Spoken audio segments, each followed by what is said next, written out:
네, 열왕기상 17장부터 시작하겠습니다.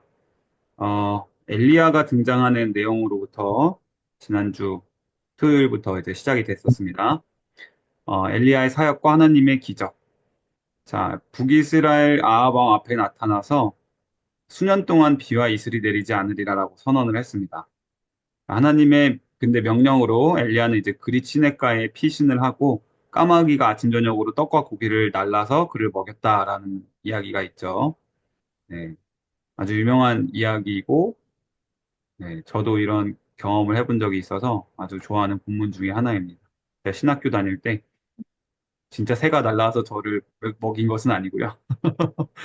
네, 아무튼 자, 가뭄이 심해지고 이제 시내까지 다 마르게 되니까 도저히 그 그리 시내가에 있을 수가 없었어요. 그래서 하나님은 이번에는 새로운 장소로 이동을 시켜주시는데 그게 사르밧 과부의 집으로 보내주십니다. 자, 과부는 마지막 가루와 기름으로 죽을 준비를 하고 있었습니다.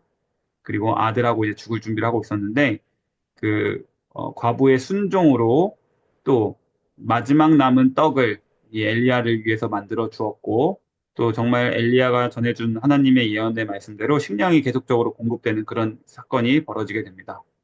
자, 그런데 그 과부의 집에 머물고 있을 때 얼마 지나지 않아서 아들이 병들어서 갑자기 죽었어요.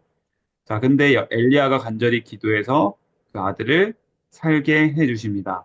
그래서 세 번 아이 위에 몸을 펴고 기도하자 아이가 소생했다. 자, 이 부분. 자, 요거는 이제 나중에 엘리사에게서도 아주 동일하게 보여지는 기적이기도 합니다. 역시 마찬가지로 요 기름과 요 기름병 마르지 않는 요것도 역시 동일하게 반복이 되죠. 자, 그래서 과부가 이제 당신이 참으로 하나님의 사람임을 알았나이다라고 믿음으로 고백했습니다. 자, 엘리야를 통해서 비를 멈추게 하신 하나님, 그리고 까마귀와 과부를 이용해서 공급하신 하나님의 주권을 볼 수 있고요. 하나님 말씀에 순종했을 때 하나님의 기적을 체험했던 여인에 대해서 봤고요. 배교 속에서 이방 여인의 믿음이 강조가 되었다. 자, 이방 여인이라고 지금 기록이 되어 있습니다. 이방 여인인 것은 사르밧이라는 곳이 이제 이방 지역이었기 때문에 그런 것입니다. 자, 하나님의 구원이 민족을 초월해서 드러난 사건이라고 볼 수 있겠습니다. 자, 18장 드디어 이제 유명한 갈멜살 대결 사건이 등장을 합니다. 자, 3년간 가뭄이 있었어요. 그래서 이 아합이 너무 화가 나서 이 저주를 퍼부었던 엘리야를 찾아다가 죽이려고 샅샅이 찾고 있었습니다. 자, 그리고 그 가운데 아합 왕의 신하 오바댜라고 하는 사람이 있었어요. 자, 이 오바댜라고 하는 사람이 이제 중요한 인물인데 하나님의 사람들을 숨겨주고 먹여주었던 사람이에요. 마치 이 사람은 당시 그 하나님을 믿던 사람들에게 그 엘리야가 까마귀를 통해서 먹고 마실 수 있었던 것처럼 아주 생명줄과 같은 선한 인물이었습니다. 자, 그때 엘리야가 오바댜에게 내가 아합을 만나게 해달라라고 얘기하는데 오바댜가 너무너무 무서워해서 어, 이제 도저히 못 그러겠다라고 이야기를 하니까 하나님의 이름으로 안심을 몇 차례 시키면서 결국은 아합 왕 앞에 나타나게 됩니다. 그래서 바알 선지자 450명, 또 아세라 선지자 400명까지 해서 총 850명이 모여서 이제 대결을 하게 되죠. 자, 그래서 대결을 하게 되는데, 자, 제단에 물을 세 번 부었다라고 이야기가 되어 있습니다. 자, 그리고 또랑을 팠어요, 또랑. 또랑을 팠는데 또랑이 얼마나 깊은 또랑이었는지 굉장히 깊은 또랑이었다고 합니다. 그래서 한 또랑에 곡식을 한 20리터, 그러니까 쌀 한 20kg 정도 다 부으면 이제 그 한 공간 또랑의 이제 높이가 좀 찰 수 있을 정도로 꽤 깊이 판 거죠. 네. 그 정도로 깊이로 주변을 동그랗게 팠다라는 거예요. 상당히 이제 깊이 팠다라는 것이죠. 그리고 물을 많이 부었습니다. 자, 그래서 그 또랑이 가득 찰 정도로 물을 부었고요. 자, 그 다음에 12돌을 세워서 제단을 쌓았습니다. 이것은 이제 북이스라엘과 남유다가 지금 찢어져 있는 상황이지만 그래도 하나님 앞에 모든 백성들이라는 것을 상징하는 사건이고요. 자, 그때 재물이 다 태워서 승리를 확신시키고 바알 선지자들을 다 끌고 가서 죽여버렸습니다. 자, 그리고 아합에게 이제 드디어 비가 올 것임을 알리고 이제 의기양양하게 아합의 마차 앞을 달려서 이스라엘로 도착을 하게 되는데요. 자, 근데 19장에서 이제 이세벨이라는 여인이죠. 자, 왕비입니다. 자, 근데 이 이세벨이 도리어 화를 내면서 엘리야를 죽이겠다라고 협박을 합니다. 자, 이때 아하방은 아무 말도 못해요. 아하방이 굉장히 우유부단하고 얼마나 능력이 없었으며 또 이 여인에게 많이 휘둘리는 인물이었는가를 이제 보여주는 사건 중에 하나라고 볼 수 있겠어요. 자, 그래서 이제 엘리야가 도망을 가는데요. 부엘세바까지 도망갑니다. 이게 좀 충격적이죠. 자, 이스라엘이라고 하는 곳은 이제 북이스라엘의 그 당시 이제 수도와 같은 곳이었어요. 사마리아와 이스라엘이 대표적으로 큰 도시인데, 이 북쪽에 있는 땅에서 최남단인 부엘세바까지 도망쳤다라는 거예요. 그래서 엘리야가 얼마나 지금, 어, 낙심한 상태 같고 자포자기한 상태였는가를 볼 수 있는 거예요.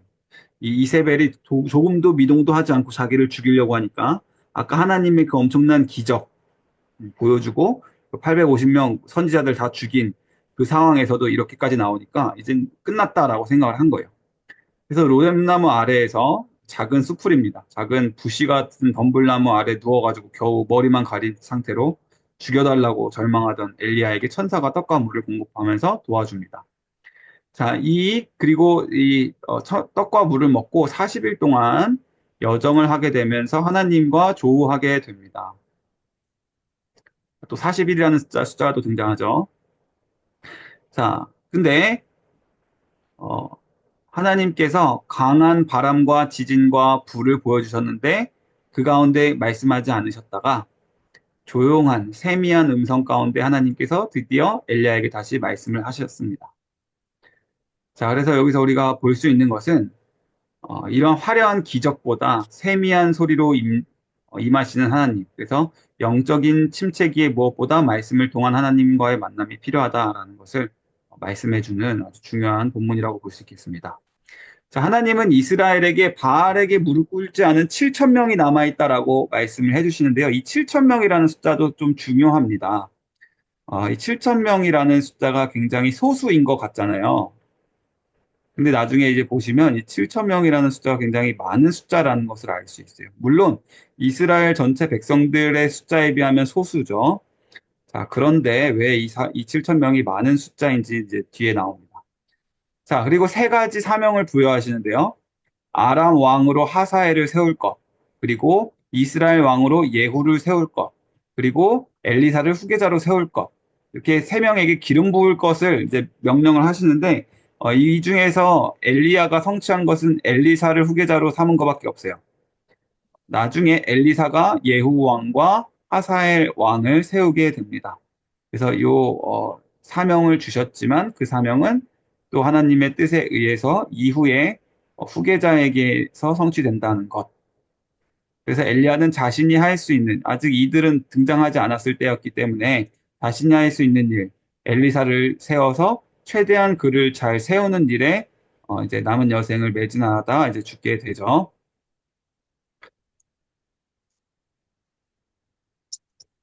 자, 그래서 엘리사를 만나고 그에게 옷을 던져줍니다. 겉옷을 던져줬다. 이게 이제 선지자로서 세움을 받았다라는 의미가 있고요. 자, 엘리사는 그 말씀에 순종해서 엘리야를 따르면서 제자로 세움을 받습니다. 자, 다음 장으로 넘어가도록 하겠습니다. 자, 이제 여기서 이제 나타납니다. 아람 왕 벤 하닷이라는 왕이 이제 등장을 하는데요. 이 왕이 32명의 동맹 왕들과 함께 사마리아를 포위해서 아합에게 은근과 가족을 넘길 것을 요구합니다. 그래서 아합이 첫 번째 요구를 수용을 합니다. 그래서 은금을 넘겨주기로 하는데 가족들은 넘겨주기는 아직 지키진 않았어요. 그러니까 이제 베나닷이 화가 나서 이제 사마리아를 전체 다 약탈을 해버리겠다라고 이제 이야기를 합니다. 자, 그래서 이제 사마리아와 이제 전쟁을 하게 되는데요. 아합왕이 열심히 전국에서 군대를 모아봐라라고 합니다. 근데 그때 모인 군대 숫자가 딱 7천 명이에요.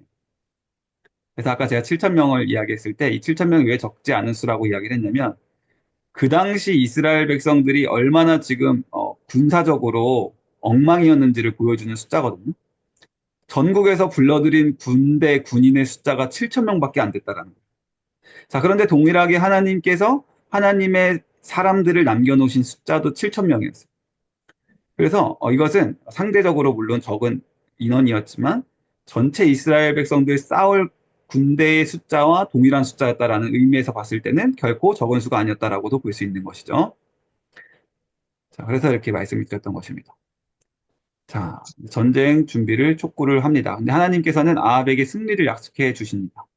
그래서 기습작전으로 아람을 물리치게 됩니다. 자, 근데 이때 이제 산에서 전쟁을 했는데, 자, 아람의 신하들이 여호와는 산의 신이다 이렇게 이야기를 했어요. 산당에 막 재단들이 산에 막 재단들이 있었기 때문에 산의 신이다. 우리가 평야에서 싸우면 이길 것이다라고 다시 이제 아람 왕을 이제 이렇게 충동을 해서 다시 재침공을 합니다. 자, 근데 하나님은 이번에는 이제 평야의 신이라는 것을 보여주시죠. 자, 7일 만에 아람군 12만 7천 명을 섬멸했다라고 이야기를 합니다. 그리고 아주 엄청난 숫자를 이제 압도를 한 것입니다. 자, 그때 아합이 베나답과 동맹을 맺고 풀어주는 실수를 저지릅니다. 자, 하나님께서 베나닷을 붙잡게 하셨는데, 아람의 왕을 붙잡게 하셨는데, 오히려 동맹을 맺고 풀어줍니다. 물론 이제, 여러 가지 이제 약속을 받아내긴 하는데요. 하나님 뜻에 어긋났습니다. 자, 그래서 한 선지자가 이제 아합에게 나타나서, 전쟁 포로를 놓친 자는 죽음이라는 비유를 들어서 심판을 경고를 합니다. 자신이 상처 입은 포로였던 것처럼 이제 보이면서 아합에게 나타나서 당신이 그렇게 될 것이다. 하나님의 명을 거역한 것이기 때문에 당신이 심판받을 것이다라는 이제 심판의 예언을 듣게 됩니다. 자, 그리고 나서 이제 그 다음 장은 나봇의 포도원 사건입니다. 자, 아합은 정신을 못 차린 왕이었어요. 자, 포도원 아주 이스라엘 좋은 이스라엘 이제 나중에 성서 지리 탐방 이제 가 보시면 이제 보시면 아실 수 있겠지만 굉장히 넓은 어, 평야 지대입니다. 거기서 이제 아마겟돈 전쟁을 이제 우리가 성경에서 예언도 됐던 아주 굉장히 넓은 평야지대인데요. 거기에서 또 특별히 좋은 땅에 나봇의 포도원이 있었어요. 자, 그래서 이 땅을 갖고 싶었던 거예요. 근데 레이기 말씀을 따라서 토지를 매매할 수가 없습니다. 이스라엘 백성들은. 그런데 이제 아주 긴박한 상황이나 절박한 상황 가운데서는 매매를 할 수 있었죠. 그럼에도 불구하고 7년 뒤에는 다시 희년에는 돌려받을 수 있는 것이 이제 원칙이었죠. 희년이 아니라 안식년에는 물려받을 수 있는 것이 원칙이었는데 이것을 이제 빼앗아 내려고 이제 어, 아합이 이세벨과 음모를 꾸미게 됩니다. 그래서 편지를 작성을 해서요. 거짓 증인들을 세워서 이 나봇이라고 하는 사람이 하나님과 왕을 저주했다라고 고발한 후에 그를 죽여버리게 됩니다. 이게 그 여인이었던 아내였던 이세벨의 음모대로 그렇게 이루어진 일이었습니다. 자, 그래서 포도원을 점유하기 위해서 서둘러 이스라엘로 내려가게 됩니다. 자, 하나님은 그때 이제 엘리야를 보내서 개들이 나봇의 피를 핥은 곳에서 내 피도 핥으리라라고 경고를 합니다. 자, 여로보암과 바하사의 집처럼 멸망할 것이고 이세벨은 개들에게 먹힐 것이다라고 예언을 합니다. 자, 이 사건 그대로 이제 성취가 됩니다. 훗날. 자, 아합이 근데 옷을 찢으면서 회개하고 금식을 해요. 자, 그래서 하나님이 아합의 겸손한 모습, 이 아주 일말의 겸손한 모습을 보시고 그의 생전에는 내리지 않겠다. 대신 그들의 자손들 때에 내리겠다라고 이야기를 하십니다. 그래서 그 자손들이 3대가 이제 다 이제 멸망을 당하게 되죠. 나중에 훗날 이제 살펴보게 될 것입니다. 자, 토지 신권을 위반한 사건이었고요. 권력의 부패, 왕권을 남용해서 이렇게 무고한 자들을 죽인 사건. 자, 회개의 한계, 진정한 회개에 그치지 않았다라는 것이죠. 진정한 마음의 회개가 아니었다라고 보는 것이죠. 자, 유다와 이스라엘의 동맹과 전쟁 계획. 자, 아합이 제안을 합니다. 자, 아까 아람 왕 벤하닷을 포로로 잡았는데 죽이지 않고 동맹을 맺고 풀어줬다라고 이야기를 했죠. 그때 베나닷이 아합 왕에게 약속했던 것들이 있었어요. 자기의 아버지가 북이스라엘에 빼앗았던 성들을 다 돌려주겠다. 이제 이런 약속을 했었는데 성을 안 돌려주고 있으니까 아합 왕이 이제 화가 난 거예요. 그래서 그 성 중에 하나였던 길르앗 라못을 빼앗아 가기 위해서 유다 왕 여호사밧 왕과 동맹을 맺게 됩니다. 자, 동맹을 맺고요. 자, 둘이 사돈 관계예요. 여호사밧과 아합은 사돈 관계입니다. 이 복잡한 사돈 관계 때문에 훗날 이제 또 아주 또 중요한 인물들이 또 등장을 하게 됩니다. 자, 400명의 선지자가 승리하리라라고 아첨을 합니다. 자, 이 사람들이 왜 승리하라라고 아첨을 했는지 우리가 살펴봤죠. 거짓 영이 들어가서 이제 그들을 현혹한 거예요. 그러니까 사탄의 속임수라고 볼 수 있는 것이죠. 자, 근데 그 중에 한 명, 자, 여호사밧, 유다 왕이었던 여호사밧이 진짜 하나님의 선지자가 없냐고 이제 진실된 예언을 요구를 합니다. 근데 그 중에 한 명이었던 진실된 선지자 미가야가 올라가서 승리하라라고 처음엔 이야기했지만 하나님의 계시의 말씀을 이제 하게 되는데, 자, 거짓 영이 아합을 속이도록 보낸 것이었다. 아, 보냄을 받은 것이었다라고 이제 이야기를 하면서 결국에는 아합이 죽게 될 것이다라고 이제 경고도 하게 됩니다. 자, 아합이 이 예언을 듣고 당연히 기분이 좋을 리가 없죠. 400명의 선지자들이 다 승리할 거라고 이야기했는데 이 사람이 이렇게 이야기를 하니까. 자, 그래서 미가야를 감옥에 가두는데요. 아주 죽지 않을 만큼 빵과 물만 주어서 살게끔 합니다. 근데 결국에는 아합이 죽게 되죠. 자, 아합이 이 미가야의 예언의 말씀이 계속 신경이 쓰였어요. 그래서 왕복을 벗고 죽을 수도 있다라는 위험이 있어서 마치 신하들처럼 일반 병사처럼 변장해서 전장에 들어갑니다. 자, 근데 아람 병사가 아무나 쏘라라는 이제 명령을 듣고 막 여기저기 아무나 막 화살을 쏘는데 그게 딱 아합의 갑옷을 맞추게 됩니다. 그래서 아합이 피를 흘리며 죽게 되고요. 정말 예언의 말씀처럼 개들이 그의 피를 핥음으로써 여기 오타 났네요. 죄송합니다. 예언이 성취가 되게 됩니다. 자, 여호사밧의 회개와 통치. 자, 유다 왕 여호사밧이 이제 다윗의 길로 행한 선한 왕으로 이제 기록이 되는데요. 아합과 동맹을 맺은 실수를 깨닫고 다시 여호와를 찾았기 때문에 이제 선한 왕으로 기록이 된 거였어요. 자, 여기서 우리가 아까 보았던 거짓 영의 속임수. 자, 하나님의 이름을 도용했으나 실제로는 거짓 영에 사로잡힌 자들이었다. 이제 사탄의 하나님의 보좌 근처에 있었던 영인데도 이제 하나님께서 사탄을 그렇게 부리셨다라고 볼 수 있는 것이에요. 아합 왕을 심판하시기 위해서. 자, 이렇게 하나님의 예언은 그렇게 성취를 하신다. 때로는 악한 영도 하나님은 그렇게 하나님의 뜻 가운데 선한 것으로 사용을 하신다라는 것을 볼 수 있겠습니다. 자, 이렇게 열왕기상이 끝이 납니다. 열왕기하 1장 바로 보도록 하겠습니다. 아합이 죽은 이후에 그의 아들 아하시아가 왕이 됩니다. 자, 이때 이제 모압이 이스라엘의 반기를 듭니다. 자, 이제 아합이 죽으니까 왜 반기를 들었냐면, 아합이 한동안 그 아랍 왕도 쳐부수고, 이제 적은 수의 군대로 이제 강했던 아람을 쳐부수니까 모압이 이제 그때까지는 꼼짝을 못하고 있었는데, 아합 왕이 죽으니까 이제 반기를 듭니다. 자, 아하시아가 근데 이 이야기를 듣고 다락방에서 떨어져서 중상을 입습니다. 근데 이 아하시아가 바알세붑이라고 하는 것은 이제 가나안 땅에 있었던 그 파리 모양의 신입니다. 똑같은 바알인데 바알이 파리의 모양을 하고 있는 그런 에그론의 신이다라고 볼 수 있겠습니다. 그러니까 블레셋 땅의 신이었어요. 자, 이 병이 낫겠느냐라고 이제 보냅니다. 자, 근데 엘리야가 하나님이 없어서 이방신에게 물어보느냐라고 하면서 침상에서 일어나지 못하고 죽으리라라고 엘리야가 선고를 합니다. 자, 아하시아의 오만과 하늘의 불심판. 자, 아하시아가 이제 화가 났어요. 그 엘리야의 경고를 듣고. 그래서 50부장과 군사 50을 파견을 하는데 첫 번째 50부장과 첫 번째 군사 50명을 엘리야가 하나님의 불로 다 태워서 죽여버립니다. 자, 두 번째도 역시 똑같이 50부장과 군사 50명이 찾아가는데 엘리야를 잡으려고 엘리야한테 그 가까이 근접을 하는데 또 하나님이 불을 내려주셔가지고 다 태워서 죽여버리십니다. 자, 이러니까 이제 세 번째 50부장과 세 번째 군사 50명은 이제 가서 비는 거예요. 엘리야에게. 제발 우리 좀 살려주세요. 우리는 그렇게 죽고 싶지 않아요. 라고 막 생명을 구걸을 합니다. 그래서 살아남게 되고 이제 엘리야가 아하시아 왕에게 이제 나아가게 되는 것이죠. 자, 그런데 그 앞에서 이제 엘리야의 말씀대로 아하시아가 회복되지도 않고 회복하지도 않고 회개하지도 않고 죽음에 이르게 되고요. 왕위를 계승할 자식이 없어서 그 동생, 그러니까 아합 왕의 둘째 동생, 둘째 아들 여호람이 왕이 됩니다. 자, 이제 여기서 이제 여호람이라는 이름이 이제 쓰이는데 성경에는 요람이라고 합니다. 요람.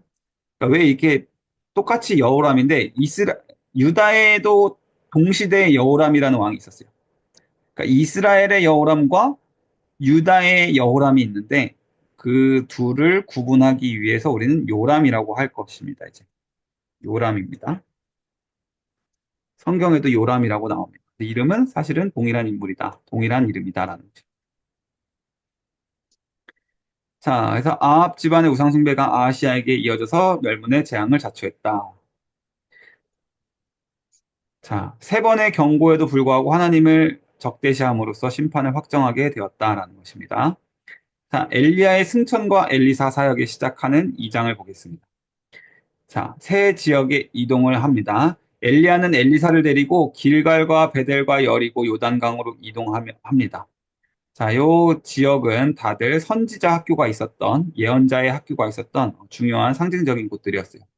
그래서 이곳에 학교에 도착할 때마다 너가 여기서 머물면서 후학들을 양성을 하고 이제 날 좀 따라오지 말아라라고 계속 재차 권고를 했어요. 근데 엘리사가 아니요, 나는 계속 떠나지 않고 따라가겠습니다라고 이제 고집을 하는 것이죠. 자, 여호와께서 오늘 당신의 선생을 데려가시리라. 이 선지자 학교에 도착할 때마다 이제 그런 이야기를 했었으니까 여리고 선지자 제자들이 엘리사에게 엘리야가 오늘 죽을 것입니다라는 것을 알려줍니다. 자, 근데 엘리사도 그럼에도 불구하고 따라갑니다. 자, 엘리야가 이제 요단강을 이제 마지막 장소가 이제 요단강이었죠. 요단강을 건너기 위해서 겉옷, 그 선지자의 옷 있죠. 능력을 발휘했던 선지자의 옷으로 강을 쳤는데 마치 홍해가 갈라지듯이 또 요단강이 갈라졌듯이 똑같이 요단강이 갈라졌습니다. 그래서 요단강이 갈라진 두 번째 사건이라고 볼 수 있는 것이죠. 그래서 마른 땅을 둘이 건너게 됩니다. 자, 그리고 엘리사가 이제 마지막으로 엘리야가 죽기 직전에 간청을 합니다. 당신이 이제 올라가실 터인데 당신의 영감이 갑절이나 내게 있기를 바랍니다라고 이제 기도를 하고요. 엘리야가 네가 나를 보면 얻으리라라고 이야기를 합니다. 근데 진짜 이제 보게 되죠. 불병거 하늘에서 하나님께서 불병거와 불말을 보내주셔서 승천하게 하시고 엘리사가 진짜 그 장면을 보게 됩니다. 그 말은 엘리사가 엘리야와도 같이 아주 대단한 일을 이제 할 것이다라는 하나님의 응답이라고 볼 수 있겠죠. 자, 엘리사가 그래서 그 옷을 자신의 스승이었던 엘리야의 겉옷을 들쳐 입고요. 돌아오는 길에 똑같이 요단강을 칩니다. 세 번째 요단강이 갈라진 사건이죠. 똑같이 갈라지게 돼요. 자, 그래서 이제 모든 제자들이 엘리야의 영이 엘리사에게 머물렀다라고 고백을 하게 되고요. 자, 제자들이 3일간 엘리야를 찾으려 했다. 이 부분이 좀 이제 좀 특이하죠. 엘리야가 분명히 하늘에 올라가다 떨어졌을 거야라고 이제 믿음에 연약한 그런 제자들이었습니다. 그래서 엘리야를 열심히 찾으려고 다닙니다. 아니면 영혼만 하나님이 올려가시고 몸은 땅에 내두셨겠지라고 생각을 해서 묻어주려고 이제 열심히 찾으러 다녔는데 허사로 끝났다.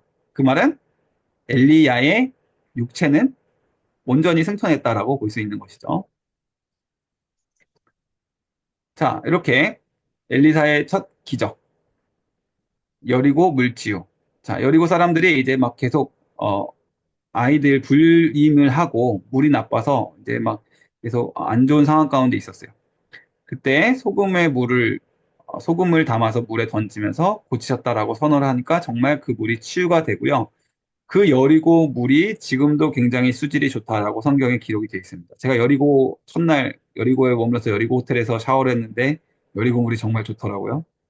그래서 이 말씀이 생각이 났습니다. 나중에 여리고 가보시면 호텔에서 샤워를 해보세요. 여리고 물이 좋습니다. 자, 자, 근데 그때 베델로 올라가던 젊은이들이 대머리야 올라가라라고 조롱했어요. 이게 이 무슨 말이냐면 야 엘리야가 너네 스승이 올라간 것처럼 너도 올라가라라고 이제 놀린 거예요. 자, 그래서 제가 여기 또 오타가 났네요. 죄송합니다. 암곰 두 마리가 42명의 그 놀리던 청년들을 찢어 죽입니다.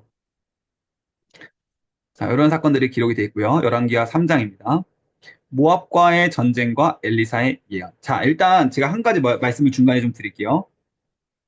지금 이 이야기는 무조건 시간 연대순으로 기록된 것은 아니에요. 왔다 갔다 하는 장면들이 이제 나올 겁니다.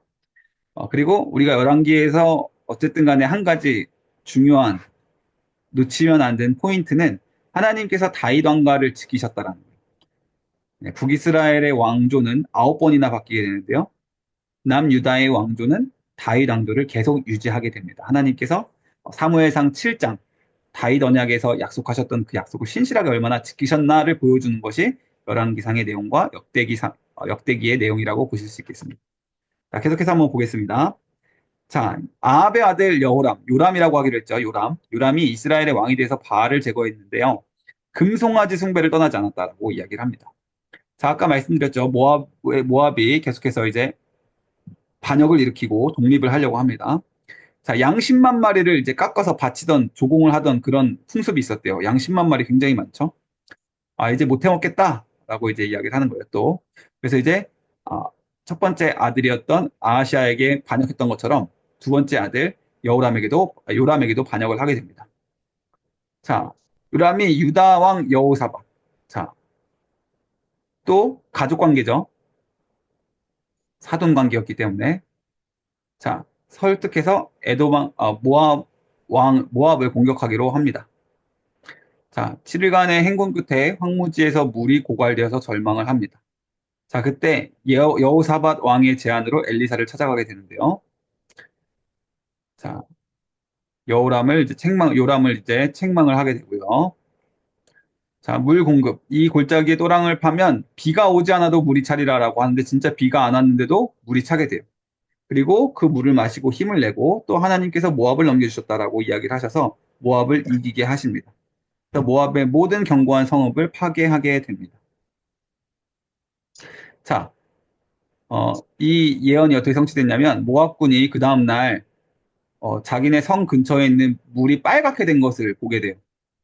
환영을 본 거죠. 물이 빨갛게 피로 완전히 물들어 있는 것을 보게 됩니다. 그래서 이 사람들이 착각하기로 아, 저 연합군들이 북이스라엘과 남유다 그리고 에돔의 이 3개국 연합군이 자기들끼리 싸웠나 보다 오던 길에 그래서 이렇게 다 죽어서 피가 이렇게 강을 잃었나 보다라고 생각을 해서 막 뛰어가요. 전리품을 찾으려고 제대로 무장도 못하고 그래서 갔더니 이제 이스라엘 백성들, 유다 연합군, 에돔 연합군이 어, 멀쩡하게 이제 무장을 하고 있었죠. 그래서 역공을 당하게 됐다. 그래서 완전히 멸망을 하게 됩니다. 진짜 모든 모압의 성읍들이 무너지고요. 모든 땅에다가 큰 돌들, 바위들까지 던져가지고 완전 땅을 황폐화시키고 촉토화시키게 됩니다. 자, 이때 모압 왕이요. 자, 모압이 믿던 우상신이 혹시 뭔지 아시나요? 에그론? 네. 모압은 에그론인가요? 에그로는 블레셋이고요. 네, 그러면은 그모스? 예, 예, 예. 맞습니다. 자, 그모스 또는 이제 몰렉이라고도 하는 그런 신이죠. 그모스 왕에게 자기의 아들을 불태워 죽이는 그런 끔찍한 제사를 드렸던 나라였죠. 그래서 이제 모압 왕이 이제 자기 맏아들을 성벽 위에서 다 보는 앞에서 이스라엘 백성들과 유다 군인들 다 보는 앞에서 번제로 바쳐요. 그래서 이스라엘 백성들하고 유다 군들이 너무 기겁을 하면서 이제 퇴각을 합니다. 미쳤다 이렇게 이야기를 하면서 이제 퇴각을 하게 돼요. 자, 이렇게 잔혹한 인신제사 그런 사건을 모압에서 또 보게 된다라는 것이죠. 자, 이때 엘리사의 네 가지 기적 또는 다섯 가지 기적이라고도 볼 수 있는 기적과 하나님의 궁율 사건이 사장에 기록되어 있습니다. 자, 역시 엘리야가 했던 것과 비슷한 기적이라고 했었는데요. 과부를 만나게 되는데요. 자, 과부가 빚으로 인해서 두 아들이 노예로 팔릴 위기에 처했을 때, 자, 이웃에게 빈 그릇들 다 빌려와서 남은 기름을, 한 병밖에 남지 않은 그 기름을 부으라라고 했는데, 그릇이 기름으로 가득 차서 모든 빚을 다 갚고 생계를 유지하게 되었다라는 것이죠. 자, 이렇게 하나님이 필요를 채워주시는 분임을 확인을 하게 됩니다. 자, 그리고 또 이제 엘리사가 했던 또 이제 엘리야와 동일한 그 기적인데요. 수넴 여인. 자, 수넴에 부유한 여인이 있었습니다. 남편과 함께 살고 있던 여인이었는데요. 다락방을 마련해 줍니다. 엘리사가 지나갈 때마다 우리 집 다락방에서 머물게 해주려고 이제 방 한 칸을 마련을 해줘요. 자, 엘리사가 그 여인에게 도대체 너에게 부족한 것이 무엇이냐라고 이야기했는데 부유한 여인이었기 때문에 저는 다 좋습니다라고 그냥 이야기를 합니다. 다 만족하며 감사하며 삽니다. 근데 그녀에게 한 가지 없었던 게 아들이 없었어요. 그래서 늦은 나이였지만 아들을 약속을 하게 됩니다. 그리고 진짜 실제로 그 아들이 태어나게 됩니다. 그래서 아들이 태어나게 되었다라는 것을 이제 두 번째 기적으로도 보고요. 세 번째 기적을 이제 보통 이제 그걸 두 개의 세계로 나눌 때 그 아들이 얼마 지나지 않아서 이제 죽게 돼요. 자, 약속대로 얻은 아들이 갑자기 머리 아픔을 통증하면서 죽어요. 자, 근데 여인이 엘리사를 찾아가서 엘리사의 발을 붙잡고 자신의 아들을 살려줄 것을 이제 간구하는 그런 모습을 이제 보이게 됩니다. 자, 그때 아이 위에 몸을 펴고 기도하면서 생명이 돌아오겠다. 이거 아주 엘리야의 모습과 너무나 동일하죠. 몸을 펴고 기도했다. 자, 끝까지 선지자를 신뢰했던 수넴 여인의 모습, 그리고 죽은 자를 살리신 하나님의 권능, 이런 것들을 이제 볼 수 있게 됩니다. 자, 그 다음에 이제 선지자 제자들이 복이 든 식물, 박넝쿨을 모르고 죽에다 넣고 이제 다 같이 먹었어요. 다 같이 죽을 위험에 빠졌는데 엘리사가 밀가루를 죽에다가 마치 수제비처럼 던져가지고 그것을 먹고 다 같이 살아났다라는 갑자기 수제비가 먹고 싶어지는 그런 기적이 등장을 하게 됩니다. 수제비를 생각하시면 되겠습니다. 자, 보리떡 기적. 이거 예수님의 기적과 너무 동일하죠. 자, 한 사람이 1000열매의 보리떡, 맥추절을 의미하는 것이죠. 자, 1000열매의 보리떡. 요것을 20개를 가지고 또 새 곡식을 가져옵니다. 근데 이것을 100명에게 먹이라라고 엘리사가 명령을 합니다. 그래서 선지자 제자들이 이거 어떻게 100명이나 먹습니까? 라고 하는데 진짜 그 말씀대로 행하라라고 했는데 100명이 먹고도 남았다라고 이제 기록이 돼 있어요. 이게 이제 정확히 오병이어 사건에서 이제 예수님께서 또 동일하게 보여주신 하나님의 위대한 선지자로서의 사역 중에 하나라고 볼 수 있겠죠. 자, 이렇게 사회적 약자, 그리고 불임자는 아닌데 이거 좀 잘못 나온 것 같아요. 자, 이 부분은 일단 조금 아들이 없었던 자였던 건데 불임자라고까지 보일 수는 없었던 것 같아요. 자, 그 다음에 기근 피해자, 제자들, 굶주린 자들 모두에게 개입하셨다. 자, 넘어가도록 하겠습니다. 자, 나아만 장군. 자, 아람의 군대 장군. 자, 아람 사람들이 여전히 아직 그때 이제 강성했던 상황이었는데요. 그때 아람의 군대 장관 중에서 나아만이라고 하는 장관이 있었어요. 이 사람 좀 중요하죠. 자, 근데 갑자기 어느 날 문둥병에 걸려 버렸습니다. 자, 근데 예전에 나아만이 북이스라엘 쳐들어갔었을 때 사마리아 성에서 한 여인을 비싸게 팔려고 꼬마 여자아이를 잡아갔어요.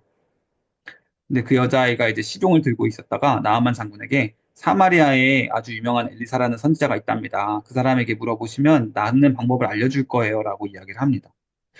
그래서 어, 이 아람 왕이 나아만 장군을 낫게 해달라라고 이제 이스라엘 왕한테 엉뚱하게 이제 보내게 되죠. 자, 그래서 왕은 당황을 하게 되는데 어쨌든 다시 이제 엘리사에게 이제 연락이 되어서 나아만이 직접 찾아가게 됩니다. 그래서 나아만이 어떻게 하면 나을 수 있겠습니까? 라고 이야기를 했는데 엘리사가 나와보지도 않고 그냥 요단강의 물을 몸에 7번 씻으라라고 이야기를 해요. 나아만이 너무 화가 난 거예요. 감히 내가 아람의 대장군인데 나와서 보고 맞이하지도 못할 망정, 어? 그 사환들을 시켜가지고 이렇게 말을 전하냐라고 이제 화가 나서 차라리 내가 아람에 있는 강에 가서 씻는 게 낫겠다라고 하면서 이제 거부하면서 돌아가는데 이제 부하들이 그래도 한번 해보시는 게 어때요? 라고 이제 설득을 하게 됩니다. 그래서 그래, 그럼 한번 해볼까? 라고 해서 씻게 되는데 진짜 7번째 씻게 되니까 살같이 어린아이와도 같이 회복되었다라고 이야기를 합니다. 그래서 이제 나아만이 완전히 엘리사 앞에 엎드리면서 굉장히 이제 하나님의 선지자이십니다라고 막 고백을 하는 그런 장면이 이어지게 됩니다. 그래서 은 10달란트, 한 달란트가 어마어마한 가격인데 10달란트, 그리고 의복을 드리려고 했는데 거절을 합니다. 엘리사가. 그래서 신앙을 또 전향을 하는 그런 모습도 보이게 됩니다. 이스라엘 외에 다른 신이 없음을 제가 알았습니다. 다만 제가 왕이 우상 신전에 들어갈 때 제가 왕의 최측근이기 때문에 항상 왕을 옆에서 끌어안고 우상 신전에 들어가야 하는 일을 해야만 합니다. 그래서 제가 그 일만 딱 하고 그거 하나님이 좀 봐주시면 감사하겠어요. 하지만 저는 하나님을 섬기겠습니다라고 이제 선언을 하게 돼요. 그래서 하나님이 용서해 주세요. 우상 신전에 그렇게 왕을 끌고 들어가는, 왕을 부축해서 들어가는 일을 하지만 하나님이 그것을 이제 용인을 해 주신다. 그래서 이 나아만 장군이 그런 의미에서 중요하다라는 것이죠. 자, 근데 이제 엘리사의 이제 사환이었던 게하시가 이제 탐욕을 부리게 됩니다. 뒤쫓아가서 거짓말을 해서 두 명의 선지자 제자가 새로 멀리서 이방 땅에서 왔는데 은과 옷 두 벌만 좀 주십시오라고 거짓말을 해요. 그래서 이제 안 그래도 지금 감사하고 막 기쁨 충만한 나아만이 그래? 잘 됐다라고 하면서 아니야 은 한 달란트가 아니라 너네 각자 한 명 한 명한테 은 두 달란트를 줄게. 그러니까 은 한 달란트씩 갖고 좋은 옷도 그 선지자 제자들에게 주어라라고 옷 두 벌도 줘요. 그래서 이제 가지고 온 것을 이제 게하시가 몰래 이제 숨겨놓는데 엘리사가 다 알고 있었다라는 것이죠. 너가 전차에서 내릴 때 내 영이 너와 함께 있었다 이런 말씀을 이제 하잖아요. 그리고 나아만의 문둥병이 너에게 붙으리라라고 저주를 합니다. 자, 그래서 게하시는 이제 게하시뿐만 아니라 게하시의 자손들까지 나병을 앓는 그런 저주를 받게 됩니다. 자, 그런데 여기에 이제 뒷부분에 갑자기 또 게하시가 또 등장하거든요, 멀쩡하게. 그래서 그 뒷부분의 사건을 시간순의 사건으로 보면 안 된다라는 것을 다시 한번 말씀을 드립니다. 자, 열왕기하 6장 엘리사의 기적과 사마리아의 심판, 도끼머리 기적. 자, 생도들이 이제 너무너무 커졌어요. 그래서 이제 너무 좁습니다. 우리 이제 요단강가에 가서 집을 짓고 살아요. 이제 이렇게 이야기를 한 거예요. 네? 요단강가에 가서 넓은 데 가서 나무로 집을 크게 짓고 우리가 거기 가서 다시 공부합시다라고 이야기를 합니다. 그래서 열심히 이제 생도들이 직접 나무를 해가려고 이제 하는데 도끼가 물에 빠져요.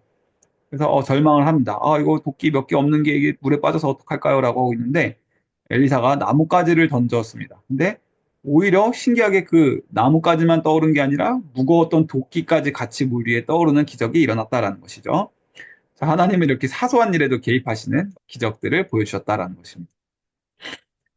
자, 아람 군대의 계략을 무효화하셨다. 또 벤하닷 왕이 등장을 해서요.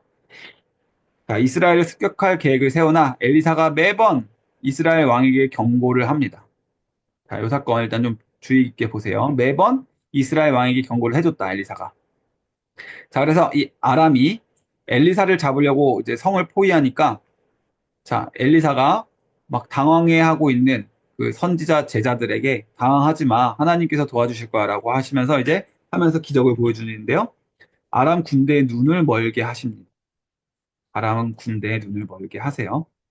자, 그리고 아람 군대의 눈이 먼 상태로 자, 당신들이 찾는 사람 여기 없습니다. 내가 길을 안내해 줄게요라고 해서 아람 군대들을 전부를 다 끌고 어디로 가냐면 사마리아 성으로 다 데리고 가요. 유인을 해요. 그리고 갑자기 군대의 눈을 하나님이 딱 띄워주세요. 그러니까 아람 그 엄청난 군인들이 갑자기 눈을 뜨니까 사마리아 성 한복판에 들어와 있는 거예요. 완전히 포위된 상태로. 그래서 이제 이 사람들이 다 죽은 목숨이죠. 자, 그런데 오히려 엘리사가 관용을 베풀게 됩니다. 엘리사가 죽이지 말고 오히려 음식을 후하게 먹이고 보내십시오라고 이제 이야기를 하는 거예요. 자, 이 부분이 이제 좀 중요한데, 어, 이렇게 해서 진짜 보내주거든요. 그래서 한동안 아람이 이제, 엘리사가 있는 한 우리는 절대 이스라엘을 못 이긴다 해서 다시는 쳐들어가지 않아요. 자, 이렇게 잘 보내주고, 어, 있었는데, 자, 극심한 기근이 이제 발생을 하게 되는데, 아람이 또 시간이 지나니까 또 사마리아 성을 이제 포위를 하게 되는데요.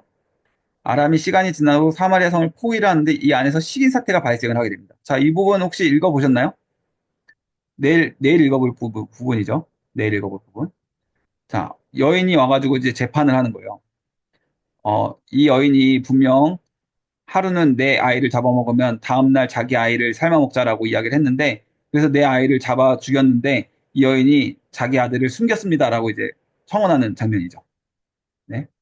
자, 이런 시기 상태가 발생한 것을 보고 요람, 이 북이스라엘의 요람 왕이 너무 화가 난 거예요. 자, 엘리사를 죽이려 했다. 자, 이 부분이 좀 중요하죠. 자, 그동안 엘리사가 매번 이스라엘 왕에게 요람에게 경고를 해줘서 이스라엘을 지켜줬었는데, 자, 요번 포위 사건은 경고를 안 했어요. 자, 그리고 아람 군대의 눈을 멀게 해서 그때 사마리아로 포위를 했었을 때, 그때 다 죽여버렸었으면 이런 후환이 없었을 텐데, 그때 살려서 보낸 게 이제 엘리사 탓이다 이거예요. 그리고 또 무엇보다도 이 아람 군대의 대장군인 나아만 장군을 치유해서 보내줬다. 이제 그것 때문에 그동안 엘리사가 도와줬던 것들을 다 잊어버리고 엘리사를 죽이려 했어요. 요람 왕이 요랬습니다. 자, 엘리사는 기근이 다음날 풀릴 것을 예언을 합니다. 자, 그러니까 이제 사람들이, 자, 7장인데요.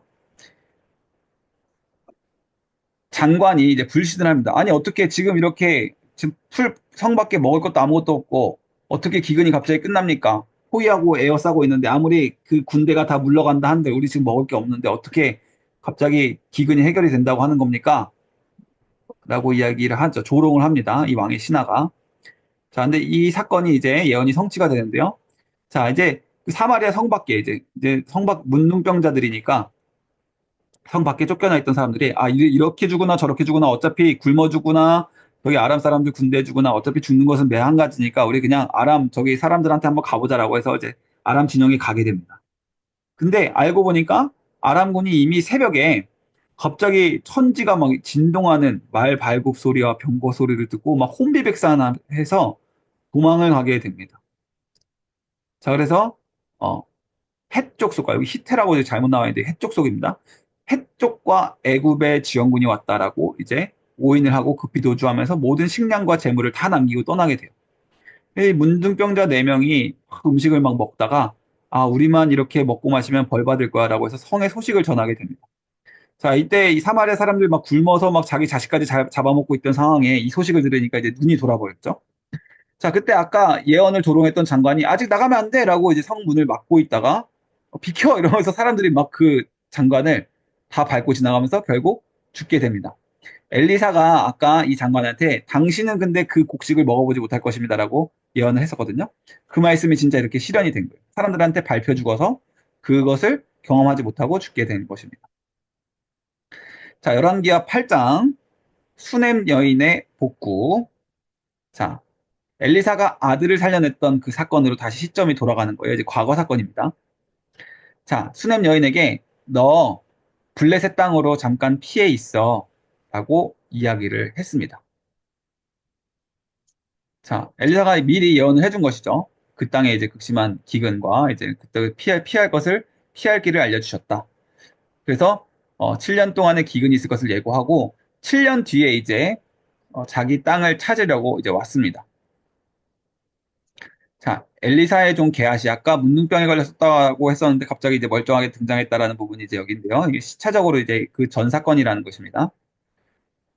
자, 이 여인이 예전에 엘리사가 굉장한 기적들을 보여줬던 여인입니다. 이 여인은 참 선한 여인입니다. 게하시가 왕에게 이렇게 조언을 해줘서 왕이 어, 결국 이 여인의 땅을 다시 되찾게 도와주게 됩니다. 자, 이렇게 게하시의 증언 시점이 나아만 사건 이전 연대기적 차이를 보이지만 하나님의 시간표는 인간의 논리를 초월한다라는 것을 생각해 볼 수 있겠고요.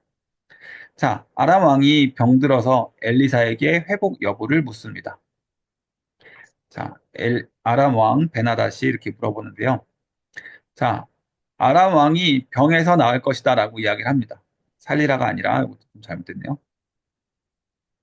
병에서 낫지만 죽을 것이라고 이야기를 하는 거예요. 자, 그러면서 자, 그 신하가 왔는데요. 신하가 바로 누구냐면 하사엘이었어요. 엘리사에게 찾아와서 우리 베나다 왕이 살 수 있을까요? 라고 물어봤던 왕이 하사엘이라는 왕이었거든요. 자, 우리가 대형박물관에 가면 이제 하사엘이라는 이름도 이제 등장을 하게 됩니다. 이제 아람의 왕이 됩니다. 그래서 엘리사가 이 하사엘에게 하사엘을 유심히 보더니 당신이 베나닷을 죽이고 왕이 될 것입니다라는 것을 이제 예언을 해줍니다. 근데 이 하사엘이 굉장히 약한 왕이에요.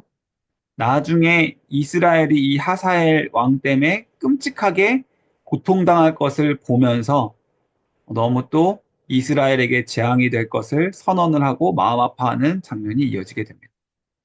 하나님이 이 하사엘을 기름 부어서 왕으로 세우라고 하시지만 그것은 동시에 이스라엘을 향한 심판의 도구도 된다라는 것을 볼 수 있게 되는 것입니다. 자, 그때 한편 이제 유다에는 진짜 여호람 왕, 두 명의 여호람 왕 중에 진짜 여호람 왕을 이어받아서 쓰게 되는 여호람 왕이 이제 등장을 하게 되는데요. 자, 이 여호람 왕이 어떤 왕이냐면 아까 아빠가 있었죠. 여호사밧이라고 하는 아빠가 있었죠. 여호사밧이라고 하는 아빠가 아합 왕과 사돈 관계였다고 그랬어요. 자, 그러면 이 여호람이 바로 아합 왕의 딸과 결혼했던 왕자였습니다.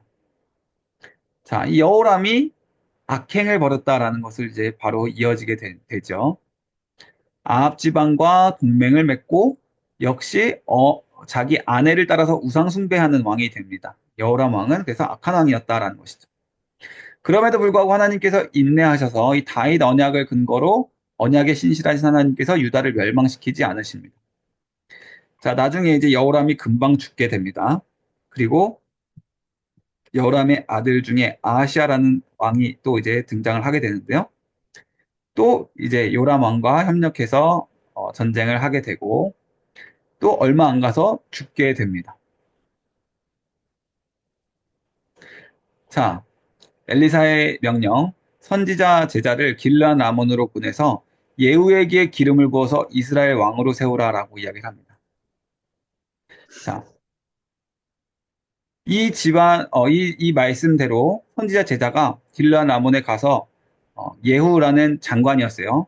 아합 왕의 장관이었는데요. 이 아합 왕의 장관 중에 한 명인 어, 예후가 이제 기름 부음을 갑자기 받고 그 제자는 후다닥 도망을 갑니다. 나는 할 말을 다 전했으니까 이제 갑니다 하고 막 도망가요. 예후가 이게 무슨 일이야? 라고 이야기하면서 그 근처에 있었던 같이 회의를 하고 있었던 다른 장군들에게 아니 어떤 선지자가 와가지고 나한테 머리에 기름을 부으면서 내가 왕이 될 거래 라고 이야기를 합니다. 그러니까 이제 막 장군들이 이제 북이스라엘의 왕조가 바뀌는구나. 빨리 눈치를 채고 막 옷을 깔면서 나팔을 불면서 이제 예후가 우리의 왕이다라고 이제 선언을 하게 됩니다. 자, 이 예후 왕 굉장히 중요합니다. 우리 북이스라엘 왕으로서 대형 박물관에서 등장을 합니다. 자, 그리고 이 예후가 하는 일은 아합 집안을 완전히 다 멸망시키는 일을 하게 되는 일을 합니다. 자, 요람과 아하시아의 사례. 참 내용이 많죠. 왕들의 이야기가 너무 많아요. 자, 지금 혹시 잘 따라오고 계신가요? 내용이 너무 많죠. 자, 일단 계속 해보겠습니다. 요람과 아하시아. 자, 이제 아하시아는 아까 유다 여호람의 아들이었다고 했잖아요. 근데 어머니였던 아달랴라고 하는 여인에게 굉장히 영향을 많이 받아서 악한 왕이었어요. 자, 그리고 어머니의 오빠에 해당하는 요람 왕, 그러니까 자기 삼촌인 거죠. 자기 삼촌이 이제 싸우다가 다쳤다라는 이야기를 듣고 이 아하시아 왕이 이제 이 북이스라엘 요람에게 이제 찾아가게 됩니다. 자, 그때 이 소식을 들어요, 예후가. 지금 막 기름 부음을 받아서 왕이 될 것이라고 선언을 받았던 예후가 그 소식을 듣고, 잘 됐다. 그러면 이제 지금 닫혀있는 저 요람을 다 죽이고, 또 하필이면 남유다의 아하시아 왕까지 와 있으니까 한꺼번에 다 죽일 수 있는 기회다라고 생각을 해서 이제 급습을 하게 됩니다. 자, 그래서 정말로 요람이 찔려서 죽게 됩니다. 아합이 빼앗았던 나봇의 밭에서 죽게 된다. 이 말씀이 진짜 성취가 된 거죠. 엘리야에게 주셨던 하나님의 말씀이. 그리고 시체가 버려져서 개들이 핥았다라는 말씀이 정말로 실현이 됩니다. 자, 그리고 아시아 왕도 이제 칼로 찔리게 되는데 이 구루 언덕에서 칼로 찔린 후에 결국 죽게 됩니다. 자, 그리고 예후가 이 두 왕들을 다 죽인 후에 이제 궁전으로 돌아오게 되죠. 궁전으로 돌아와서 이제 이세벨을 죽이려고 하는데 이세벨이 거만하게 너 시므리여 평안하냐? 이 시므리라고 하는 사람은 예전에 북이스라엘의 반역을 일으켰던 왕조 중에 한 명이었죠. 너 시므리 자기 주인을 죽인 이 시므리여 평안하냐라고 이제 조롱을 하는 그런 모습을 보이게 됩니다. 태연하게.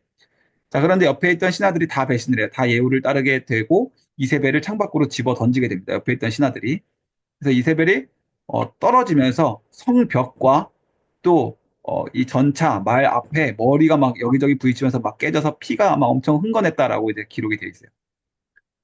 그렇게 시체가 그 자리에 떨어져 있었는데 전차가 짓밟으면서 시신을 아주 형태를 알아볼 수도 없을 정도로 훼손이 되고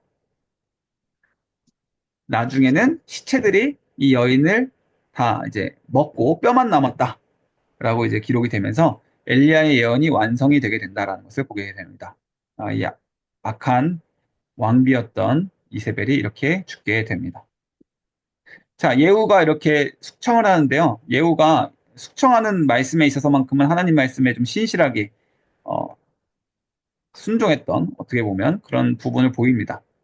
자, 아합 아들 70명들을 이제 내세우게 합니다.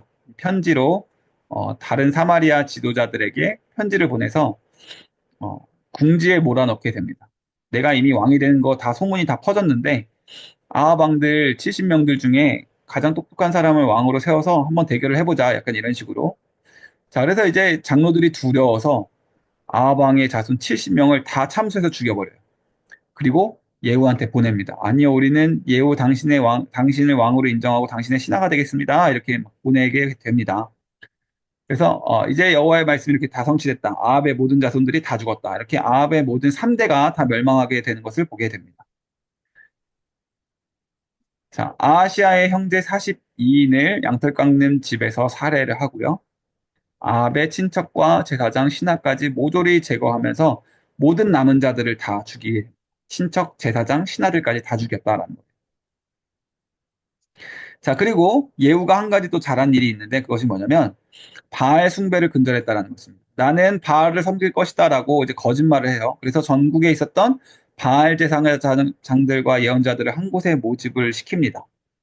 그런데 그때 이제 칼든 특수부대를 동원해서 모인 모든 제사장들을 다 죽여버립니다. 그리고 바알 신전까지 회파를 하게 됩니다. 자, 이것을 이제 이스라엘에서 바알 숭배가 일시적으로 청산되어서 엘리야의 갈멜산의 승리가 이렇게 완성이 됐다라는 점에서 의미가 있는데요. 자, 예후는 불완전한 개혁을 했습니다. 자, 금송아지를 유지했다라는 것이에요. 자, 그리고 이 종교개혁을 진짜 종교개혁을 하려고 한 것이 아니라 아합 왕이 또 이세벨 왕비가 이 바알을 근거로 해서 이제 굉장히 힘을 가지고 있었기 때문에 이 정치적인 목적으로 권력을 찬탈하기 위해서 그들을 제거한 것이다라는 것이 이제 드러나게 되면서 결국 하나님께서 이런 말씀을 하게 되시죠. 내 자손이 4대까지만 왕이 될 것이다라는 예언의 말씀을 하게 되는 것입니다. 그러니까 온전한 하나님을 따른 것은 아니었다라는 것이죠. 금송아지 죄, 여로보암의 죄를 닮아서 결국 멸망의 씨앗이 되게 됩니다. 자, 11장입니다. 갑자기 또 이제 유다로 넘어와요. 자, 아달랴. 자, 아하시아 왕이 있었죠. 유다의 왕이 있었습니다. 여호람 왕이 있었는데 여호람 왕이 금방 죽고 그 아들 아하시아가 삼촌 따라가서 삼촌 다쳤다고 이제 갔다가 이제 예후에게 죽었어요. 자, 그러면 이제 남은 사람이 누구일까요? 여호람에게 한 아내가 있었다 그랬죠. 아합 왕의 딸 아달랴입니다. 아주 악한 여인이에요. 자, 내 아들도 죽고 내 남편도 죽었어요. 그러니까 이제 내가 이 남유다의 실권을 잡아야겠다라고 이제 아달랴 갑자기 등장을 하게 된 것입니다. 자, 아달랴가 왕족을 모두 쳐 죽였다라고 이야기를 합니다. 자, 여기서 아주 이제 중요한 사건이 이제 나타나죠. 자, 겨우 1살 된 왕자 요하스를 숨겨요. 자, 이 악한 아합의 딸 아달랴가 왕족들을 모두 쳐 죽이고 있었을 때 딱 한 명 왕자 요아스가 살아남게 되는 거예요. 자, 그래서 이 요아스가 1살에 성전에 숨겨져서 6년 동안 보호받으면서 성전에서 자라게 됩니다. 자, 아달랴는 그 사이에 역시 아합 왕의 딸답게 남유다를 굉장히 타락의 길로 물들이고 있었던 6년이었어요. 거의 잃어버린 6년이었다라고 볼 수 있겠습니다. 자, 근데 이때 깨어 있었던 제사장이 한 명 있었습니다. 바로 여호야다라고 하는 제사장이었어요. 그래서 나라의 국운이 이렇게까지 쇠락했지만 한 깨어 있었던 제사장을 통해서 다시 한번 나라가 이제 회복을 하게 되는데요. 그 사람의 이름이 바로 여호야다입니다. 여호야다. 자, 제 7년째 되는 날 호위 대장들과 언약을 맺고 이제 7살밖에 되지 않은 요아스를 왕으로 세울 계획을 이제 갖게 됩니다. 자, 이제 아달랴의 병력들을 멀리 떨어뜨려 놓고요. 자, 요아스를 왕으로 세우고 아달랴를 죽이게 됩니다. 자, 아달랴가 잠시 이제 떨어져 있었다가 돌아왔을 때 반역이다 외치고 이제 돌아왔을 때 호위병에게 체포가 되고요. 이제 성문 근처에서 살해되고 결국 다윗의 왕조가 끊어지지 않고 아달랴가 잠깐 6년을 다스렸지만 그래도 여왕으로서 다스리게 되지만 그럼에도 불구하고 다윗 왕조는 끊어지지 않았다라는 것을 볼 수 있겠습니다.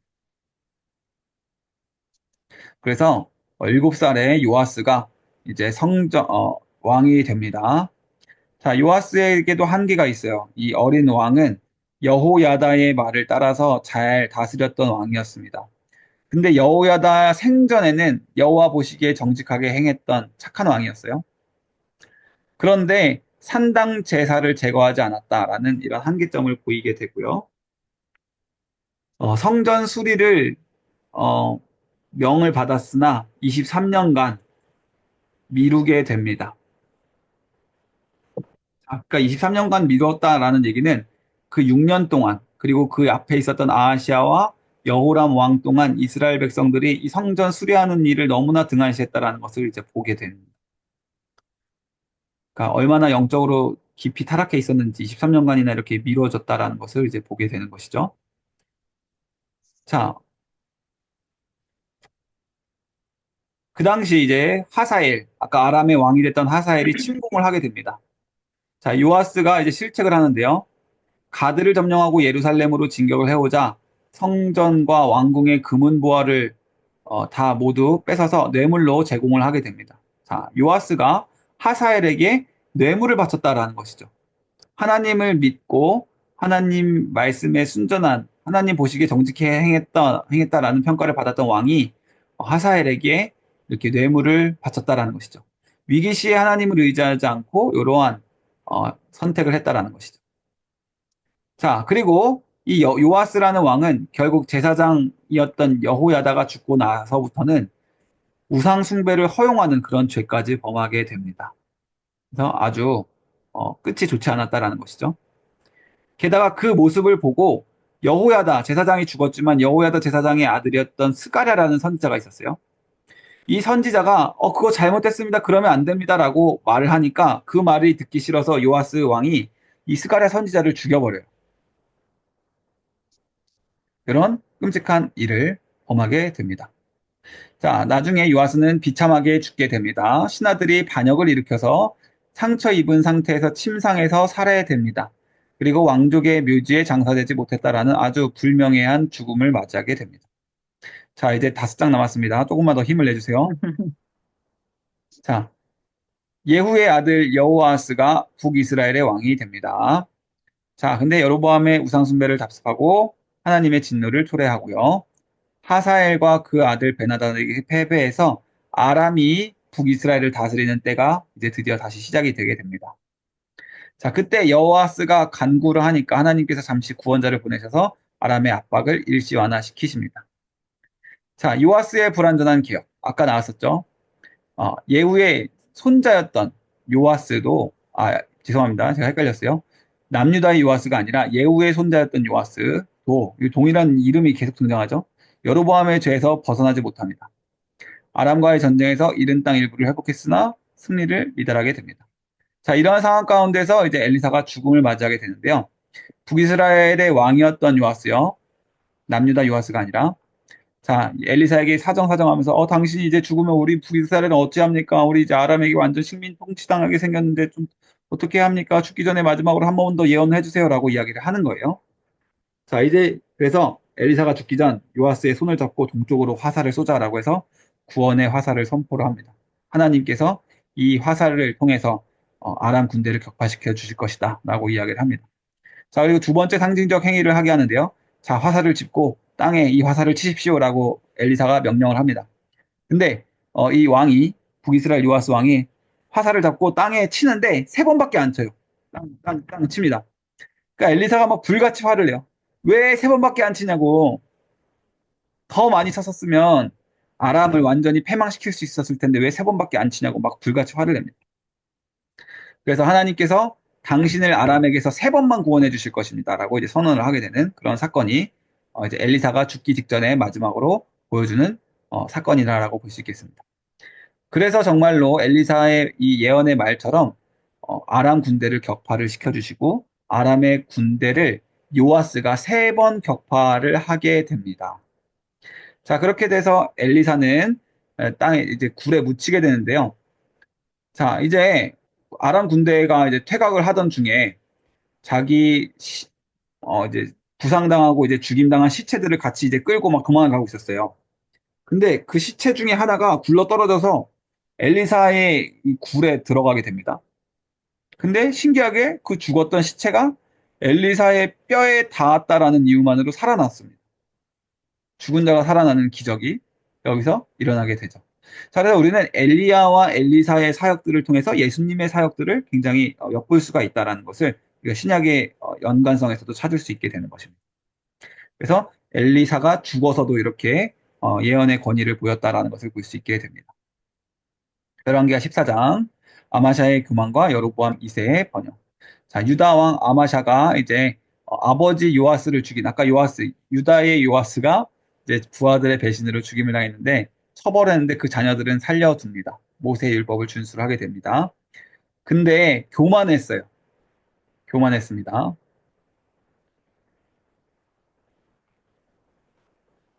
자, 왜 교만했냐? 에돔 사람들. 에돔이 이때부터 어, 원래 다윗의 왕 때 에돔이 유다의 땅에 이제 복속이 됐었는데 독립운동을 합니다. 그래서 진짜로 독립을 해요. 그때 아마샤가 유다를 다시 정복을 하는데 그때 이 교만했던 이 모습들 때문에 결국에 다시 예루살렘 성벽이 파괴가 되고 성전의 보화를 약탈당하는 그런 사건들이 일어나게 됩니다. 또 모반자들에게 살해를 당하게 됩니다. 아마샤는 이렇게 교만했다가 죽게 되었다라는 것이죠. 자, 이스라엘의 왕 여로보암 2세. 자, 여로보암 2세는 역시 이제 예후의 이제 자손이라고 볼 수 있겠습니다.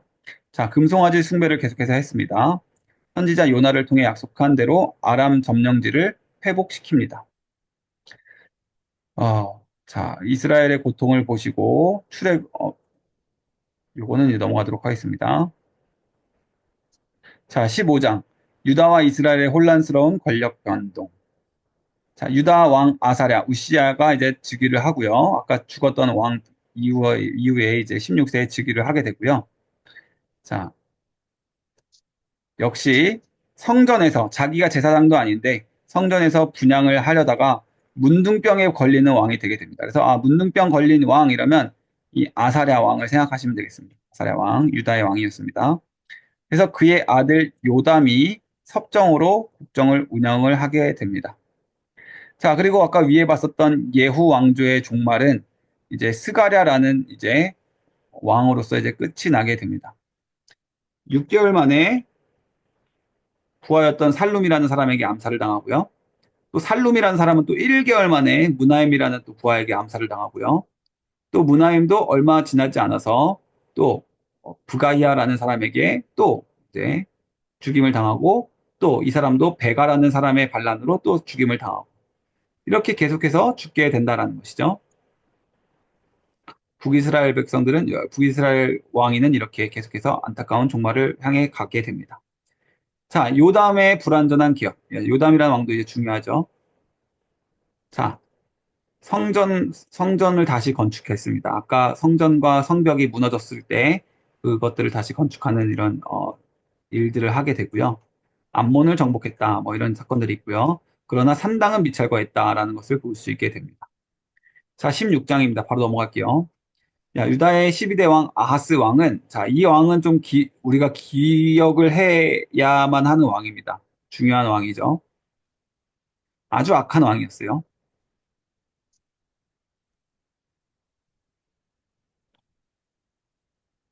자, 그리고 이 왕이 한 일은 또 몰렉 신에게 아들을 불살라 제사를 바치는 그러한 끔찍한 제사를 지냈다라는 것입니다. 자, 근데 이제 신기한 것은 이런 악행을 행하고 있는 이 아하스 왕을 향해서 이사야 선지자가 처녀가 잉태하여 아들을 낳을 것이다라는 그 위대한 예언의 말씀을 하는 사건이 바로 이 사건에서 이제 등장을 하게 됩니다. 자기 아들을 죽이는 이런 끔찍한 일을 벌인 이 아하스 왕을 향해서 처녀가 잉태하여 아들을 낳을 것이고 이스라엘의 구원자를 보내주실 이 끔찍한 상황 가운데 그런 말씀을 이제 주셨다라는 점에서 이제 중요한 왕이다라고 볼 수 있겠어요.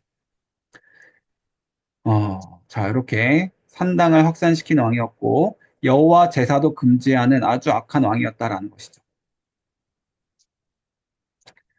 자, 이사야의 종려나무 새순 예언을 배반을 하게 되는데요. 이거 나중에 좀 자세하게 살펴보도록 하겠습니다. 자, 아람 왕과 북이스라엘 베가가 연합해서 예루살렘을 포위를 합니다. 자, 그때 아수르 왕에게 굴복을 하면서 나는 왕의 종입니다라고 선언을 합니다. 자, 그러니까 하나님을 의지하지 않고 이 아하스 왕이 결국에는 아시리아에 가서 국어를 하는 그런 장면을 보이게 되는 것입니다. 자, 아수르가 다메섹을 점령하고 유다는 종속국으로 전락을 하게 됩니다.